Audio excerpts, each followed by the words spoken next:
अमरावती शहर गुन्हे शाखा पोलीस पथक नागपुरी पोलीस स्टेशन हद्दीत 20 ऑक्टोबर रात्री गस्तीला असताना 3 आरोपी संशयास्पद आढळून आल्याने 3 अट्टल आरोपींना ताब्यात घेण्यात आले। अब्दुल इम्रान अब्दुल जाकीर वय वर्ष 20 सुफियान नगर, सोहेल खान उर्फ सोनी शमी खान वय वर्ष 22, असलम शहा उर्फ गोलू अहमद शहा वय 24 वर्षे, दोन्हीही राहणार वाहिद नगर असे अटक केलेल्या आरोपींची नावे आहे। तिन्ही आरोपीच्या नागपुरी गेट पोलीस स्टेशन हद्दीत घरफोडी चोरी केल्याचे 7 गुन्हे उघडकीस आले। आरोपी जवळील शहर गुन्हे शाखेने नगदी 1 लाख, सोनी कंपनीचा LCD टीव्ही किंमत 26,000, 38 ग्राम सोने किंमत 1,52,000 असा एकूण 2,78,000 रुपयांचा माल जप्त करण्यात आला। तीनही आरोपींना पोलिसांनी 20 तारखेला ताब्यात घेतले, ज्यामध्ये पोलिसांनी आरोपींना न्यायालयात हजर केले असता न्यायालयाने आरोपींना पोलीस कोठडी सुनावली होती। त्यात कोठडी दरम्यान शनिवारी पुन्हा आरोपी जवळील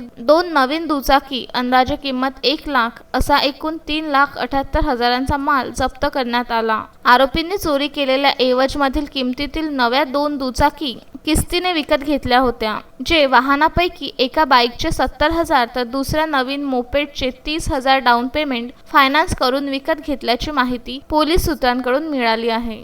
अजय शृंगारे सह प्रदीप इंगोले, विदर्भ न्यूज, अमरावती।